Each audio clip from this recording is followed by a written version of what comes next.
Film की शुरुआत में हम जीको नाम की एक शिप को देखते हैं जो अपने कैमरे से वाइल्ड लाइफ डॉक्यूमेंट्री बना रहा होता है। पर उसी दौरान उसका एनकाउंटर एक वुल्फ के साथ होता है जिसका नाम ग्रे होता है। वो ग्रे को देखते ही उससे डर कर वहाँ से भाग जाता है और तभी वो वुल्फ की पूरी झुंड को देखता है और वो बहुत ज्यादा डरे होने के कारण भागते हुए अपने शिप्स के छोटे से विलेज में जाता है और घबराते हुए सभी गांव वालों को बताता है कि जल्दी वुल्फ की एक झुंड उनके गांव पर अटैक करने वाली है। पर वो उसकी बात को सीरियसली नहीं लेते। पर जब वो उन्हें ग्रे नामी उस वुल्फ की तस्वीर दिखाता है तब वो उसकी बात मान जाती है और अपने लीडर के कहने पर वो वुल्फ के डर से उस विलेज के मेन गेट को बंद कर देते हैं। दूसरी ओर हम उन्हें वुल्फ पैक के ओल्ड लीडर मैगरा को देखते हैं जो बहुत ही समझदार होता है और उसका ये मानना था कि हर जिंदगी कीमती है, इसलिए वो सिर्फ जरूरत के अनुसार ही शिकार की अनुमति दिया करता था, जिसे ग्रे के साथ बाकी वुल्फ भी माना करते थे। लेकिन उन्हीं में मैगियर नाम का एक सेल्फिश वुल्फ भी था जो मैगरा के इस रूल के खिलाफ था, लेकिन मजबूरी में उसे ये रूल फॉलो करना पड़ता था। वही मैगरा उन्हें कहता है कि मैं काफी सालों से तुम सभी का लीडर रह चुका हूँ और अब मैं बूढ़ा हो चुका हूँ, इसलिए अब समय आ चुका है कि कोई और इस ग्रुप का लीडर बने। पर सबसे पहले उसे बाकी के वुल्फ्स को हराकर अपनी काबिलियत साबित करनी होगी। पर जब रेगियर लीडर बनने के लिए खड़ा होता है तब बाकी सभी उससे कम्पीट करने से मना कर देते हैं, लेकिन तब ग्रे उसके अगेंस्ट में खड़ा होता है जो कि एक नेक वुल्फ होता है। इसलिए मैगरा 3 दिन बाद उनके बीच कंपटीशन का ऐलान करता है। ग्रे उसी पैक में मौजूद एक फीमेल वुल्फ बियांका को बहुत पसंद करता था और बियांका भी उसे पसंद करती थी, इसलिए वो भी चाहती थी कि ग्रे उस कंपटीशन को जीत जाए। साथ ही वो ये भी चाहती थी कि ग्रे उसे मैरिज के लिए प्रपोज करे, लेकिन ग्रे इस बात को समझने के लिए थोड़ा नादान होता है। वही शिप्स के विलेज से 2 लिटिल शिप्स साया और क्रैम बिना किसी को बताए चुपके से अपने विलेज से निकलकर घूमने आए थे। पर तभी रेगियर उन्हें देख लेता है और मैगरा के रूल के अगेंस्ट जाकर उन पर अटैक करने के लिए उन्हें पकड़ने लगता है। पर तभी ग्रे वहां आ जाता है और उसे ऐसा नहीं करने को कहता है, पर वो उसकी बात नहीं मानता। तब आखिर में ग्रे साया और क्रैम को रेगियर से बचाकर भगा देता है। वहीं साया की एल्डर सिस्टर लायरा उसके नाम मिलने से काफी परेशान होती है। तभी साया और क्रैम आ जाते हैं पर वो उन्हें सच्चाई नहीं बताते। दूसरी ओर रात को जब वुल्फ्स का सेलिब्रेशन चल रहा होता है तब ग्रे वहां अपनी इमेच्योर हरकतों से रेगियर को ह्यूमिलेट करने की कोशिश करता है। पर बियांका ग्रे के उन बचकाने हरकतों से बहुत निराश होती है और वो ग्रे से गुस्सा हो जाती है और उसे कहती है कि मैं अभी भी किसी मिरेकल का इंतजार कर रही हूँ ताकि तुम चीजों को सीरियसली लेना शुरू करो और अपनी जिम्मेदारियों को समझ सको। और वो ये कहकर उसे वहाँ छोड़कर चली जाती है। वहीं रेगियर मैगरा को कन्विंस करने में लगा होता है कि ग्रे हमारा लीडर बनने के लिए उतना काबिल नहीं है ताकि वो सीधा उसे लीडर घोषित कर दे। पर मैगरा भी रेगियर को जानता था कि वो कितना मतलबी और लालची है, इसलिए वो नहीं चाहता था कि रेगियर उनका लीडर बने। दूसरी ओर ग्रे जब अकेला बैठा होता है तभी उसे दूर से एक कैंप सेलिब्रेशन होता हुआ नजर आता है और वो वहां चला जाता है। असल में वहां बहुत से खरगोश मिलकर एक मैजिक शो को देख रहे होते हैं, पर ग्रे को देखते ही सभी डर कर वहां से भाग जाते हैं। तब ग्रे उसी मैजिक शो परफॉर्म करने वाली फीमेल हॉर्स के पास जाता है जिसका नाम मैमी होता है। वो उसे कन्विंस करता है कि वो उसे नुकसान नहीं पहुंचाएगा और वही उसे पता चलता है कि मैमी वाकई में मैजिक कर सकती है। तब वो उसे कहता है कि उसे बियांका के लिए खुद को बदलना है ताकि वो उसे दोबारा अपना सके, जिस पर मैमी उसे एक मैजिकल सीरम देती है और ग्रे उसे ये समझकर पी लेता है कि इसके बाद बियांका उसे पसंद करने लगेगी। लेकिन आखिर में वहाँ उसमें कोई खास बदलाव नहीं आता। पर इसके बाद ग्रे खुशी से बियांका से मिलने जाने लगता है, पर रास्ते में उस सीरम का असर शुरू हो जाता है और वो देखते ही देखते एक शिप में बदल जाता है और चट्टान से गिरते हुए रेगियर के पास आ पहुंचता है। ग्रे खुद को शिप में बदला हुआ देखकर ये समझ जाता है कि ये सब उस सीरम के ही कारण हुआ है, पर रेगियर इस बात से अनजान था कि वो ग्रे है और वो उसे एक शिप समझकर शिकार के लिए उसके पीछे पड़ जाता है और बाकी के वुल्फ्स भी उसे पकड़ने में लग जाते हैं। ग्रे के बोलने के बाद भी वो उसकी बात नहीं मानते, इसलिए उसे वहाँ से भागना पड़ता है और आखिर में वो उनसे पीछा छुड़ाते हुए वहाँ से सीधा शिप्स के विलेज में पहुँच जाता है। और जब उसकी आंख खुलती है तो देखता है कि वो एक शिप के कमरे में है जहाँ लायरा उसकी देखभाल कर रही होती है। पर ग्रे को ये देखकर यकीन नहीं होता और वो चिल्लाने लगता है, जिसके बाद जीको वहाँ आ जाता है और उसे शक होता है कि उसने ग्रे को कहीं देखा है, लेकिन उसके शिप बनने के बाद वो उसे ठीक से पहचान नहीं पाता और ग्रे भी उन्हें अपनी असलियत नहीं बताता। ऊंचाई से गिरने के कारण ग्रे को कुछ भी याद नहीं होता कि वो शिप में कैसे बदल गया। वहीं उसे मोज नाम का एक शिप मिलता है जो हर समय बहुत बातें किया करता था। उसकी बातें सुनकर ग्रे को याद आता है कि वो चट्टान से गिर गया था और उसे लगता है कि शायद ऊंचाई से गिरने के कारण ही वो शिप में बदल गया होगा। इसलिए वो सोचता है कि शायद वापस से ऊंचाई से कूदने के बाद वो अपने वुल्फ फॉर्म में वापस आ जाएगा। इसलिए वो बहुत बार ऊंचाई से जंप करता है, लेकिन उसका कोई फायदा नहीं होता।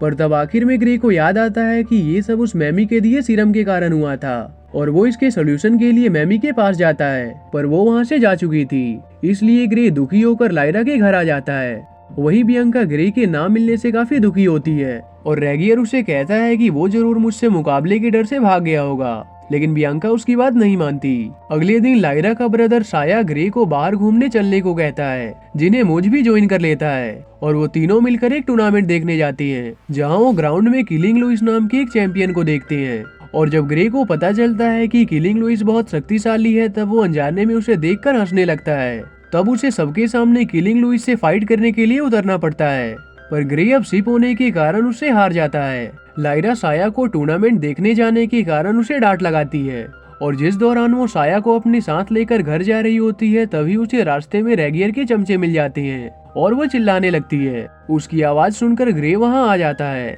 पर जब वो अपने वुल्फ पैक के ही 2 मेंबर स्किनी और हॉबलर को देखता है, तब वो भागते हुए उनसे मिलने जाता है, लेकिन वो उसे खतरनाक सिप समझकर उससे दूर भाग जाती है। उसी दौरान ग्रे को मैमी मिल जाती है और वो वापस से वुल्फ बनने के लिए उसके पास मौजूद सारे सीरम को एक साथ पी जाता है, लेकिन उसके बावजूद भी उसका कोई असर नहीं होता। सिप्स के विलेज में जाने पर वो देखता है कि उन्होंने उसकी ऑनर में सेलिब्रेशन रखा होता है। वहीं ग्रे बच्चों के साथ खेलते हुए साया को फाइटिंग मूव सिखाता है और कहता है कि इस मूव से वो वुल्फ को भी हरा सकता है, पर साया उससे रॉन्गली इन्फ्लुएंस्ड हो जाता है। लायरा ग्रे को पसंद करने लगी थी, लेकिन उसके कुछ कहने से पहले ही ग्रे उसके पास से चला जाता है, क्योंकि वो सिर्फ बियांका को चाहता था।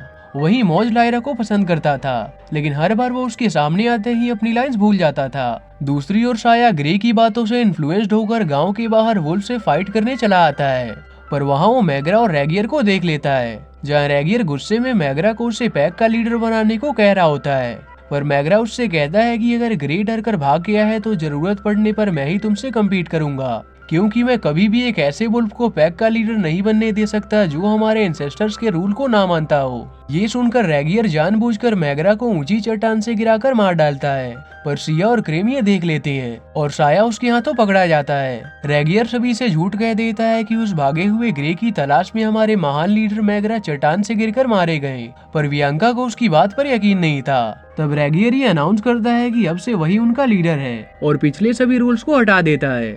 वही क्रेम जाकर सभी को साया के वुल्फ द्वारा पकड़े जाने के बारे में बता देता है और जब ग्रे को इस बारे में पता चलता है, तब वो उनसे साया के रेस्क्यू के लिए चलने को कहता है, पर उनका लीडर बहुत ही ज्यादा डरपोक होता है और बाकी सभी भी हार मान चुके होते हैं। तब ग्रे अकेले ही साया को वहाँ से छुड़ा कर लाने का तय करता है और मोज भी लायरा को इम्प्रेस करने के लिए उसके साथ चला जाता है और वो चुपके से वुल्फ के इलाके में घुस जाते हैं, पर मोज वहीं चोट लगने से बेहोश हो जाता है। लेकिन उसके बावजूद भी ग्रे साया की जगह स्किनी को ढकेल कर उसे वहाँ से रेस्क्यू कर लाता है, पर यहाँ स्किनी को ये एहसास हो जाता है कि वो ग्रे ही है। मौज को बेहोश होने के कारण कुछ याद नहीं होता। तब ग्रे उसे ये कह देता है कि उसने ही साया को उनसे लड़कर छुड़ाया है और मौज भी खुद पर बहुत प्राउड करने लगता है और वो बाकी सभी की नजर में भी मौज को उनका हीरो बना देता है और लायरा खुशी से उसे सबके सामने किस कर देती है, पर ग्रे अभी भी बियांका को मिस कर रहा होता है। तभी उसे वो जगह नजर आती है जहां वो बियांका से मिला करता था और वो आखिर में उसके सामने जाकर उसे सारी बातें बता देता है और बियांका भी ग्रे को मैगरा के डेथ के बाद रेगियर के उनका लीडर बनने के बारे में बता देती है और उसके बुरी तरह से शासन करने के बारे में भी बता देती है। पर जिस दौरान वो आपस में बात कर रहे होते हैं, तभी जीको जासूसी करते हुए उन दोनों की साथ में फोटो क्लिक कर लेता है और गाँव पहुँच सभी से उस फोटो को दिखाते हुए कहता है कि ग्रे एक जासूस है और वो अपने फायदे के लिए वुल्फ्स को हमारी सारी जानकारी देता है। ग्रे उन्हें समझाने की बहुत कोशिश करता है कि ऐसा कुछ नहीं है, लेकिन कोई भी उसकी बात नहीं मानता। तब ग्रे गुस्से में उन सभी को बहुत बुरा भला बोलकर वहाँ से चला जाता है। वो स्किनी रेगियर को बता देता है कि एक सिप उनके हाथ से साया को छुड़ा ले गया और साथ ही उसे ये भी बता देता है कि शायद वो ग्रे ही था जो अब सिप में बदल चुका है। ये सुनकर रेगियर को ग्रे से अपना बदला लेने का सही समय लगता है और वो अपने पैक के मेंबर्स को उन सिप्स के खिलाफ भड़काता है और कहता है कि सिप्स को अपनी गलती की कीमत चुकानी होगी और सभी को उन पर एक साथ अटैक करने की घोषणा करता है। और वहीं अधिक सीरम पीने के कारण ग्रे बेहोश हो जाता है, पर मैमी उसे देख लेती है और उसे अपने घर ले आती है, जहां वो ग्रे को बताती है कि अगर वो वापस वुल्फ बनना चाहता है तो उसे साल में सिर्फ एक ही बार बनने वाले मैजिक ड्यू को पाइन ट्री के यहाँ से लाना होगा, नहीं तो उसके बाद वो कभी भी वुल्फ नहीं बन पाएगा। मैमी से ही ग्रे को ये भी पता चलता है कि वुल्फ्स की पैक कल ही सिप्स पर हमला करने वाले हैं, ये पता चलते ही ग्रे मैजिक ट्रियो को भूलकर सभी शिप्स को वुल्फ के अटैक से बचाने चला जाता है और सभी को बताता है कि वो सभी मुसीबत में पड़ने वाले हैं और उन्हें वुल्फ के वहां अटैक करने के बारे में बता देता है। पहले तो जीको उसकी कई सारी बातों का विरोध करता है, पर ग्रे के बहुत कहने के बाद वो उसकी बात पर यकीन कर लेते हैं और डर कर उस जगह को छोड़कर जाने वाले होते हैं। पर तब ग्रे उन्हें वुल्फ का सामना करने के लिए मोटिवेट करता है और उन्हें भरोसा दिलाता है कि अगर वो एक साथ मिलकर काम करें तो उन वुल्फ का सामना कर सकते हैं। और आखिर में वो सभी उसकी बातों से सहमत होते हैं और सभी मिलकर वुल्फ के अगेंस्ट अपने हमले की तैयारी करने लगते हैं। पर वुल्फ की झुंड उसी रात उनके विलेज पर अटैक करने निकल जाती है और बियांका ढूंढते हुए मैमी के पास पहुंचती है और उससे ग्रे को वापस से वुल्फ में बदलने का तरीका पूछती है। इधर रेगियर जब अपने ग्रुप के साथ शिप्स के विलेज पर अटैक करने पहुंचता है तब उन्होंने पहले से ही उनसे बचने की प्लानिंग कर रखी होती है, इसलिए वो उन पर बहुत भारी पड़ते हैं। पर फिर भी वुल्फ्स उनके विलेज में घुस आते हैं, इसलिए सभी शिप्स उनसे बचने के लिए केव से होकर वहां से भागने लगते हैं और केव से निकलते ही वो सभी वुल्फ्स को उसी केव में बंद कर देते हैं। पर धीरे धीरे उस केव में पानी भर रहा होता है और सभी वुल्फ्स उसमें डूबने लगते हैं। पर ग्रे उन्हें मारना नहीं चाहता था, इसलिए वो बाकी के शिप्स को भी उन्हें वहां से बाहर निकालने के लिए कन्विंस करता है और सभी उसकी बात से सहमत होकर उन्हें वहां से बाहर निकाल देते हैं। पर उसके बावजूद भी रेगियर वहां से निकलते ही उन्हें धोखा दे देता है और साया को पकड़ लेता है और अपने ग्रुप्स को सारे शिप्स को खत्म करने को कहता है। लेकिन वहाँ साया सभी को बता देती है कि रेगियर ने ही मैगरा को चट्टान से धकेल दिया था। उसके बाद रेगियर और ग्रे के बीच वुल्फ के पैक का लीडर बनने के लिए फाइट होने लगती है। तभी वहाँ बियांका आ जाती है जो अपने साथ ग्रे को वुल्फ बनाने वाले मैजिक ड्यू को अपने साथ लाई होती है और उसे पीने के थोड़ी देर बाद ही ग्रे फाइनली अपने वुल्फ फॉर्म में आ जाता है और रेगियर उसे खत्म करने में वहाँ से नीचे गिर जाता है और सभी अपनी जीत की खुशी मनाने लगते हैं। और आखिर में ग्रे बियांका को मैरिज के लिए प्रपोज कर देता है और इस तरह से वो एक दूसरे से मैरिज कर लेते हैं, जिसमें सभी शिप्स और वुल्फ खुशी से शामिल होते हैं और उसे सेलिब्रेट करते हैं। और इसी के साथ ये मूवी यहीं एंड हो जाती है।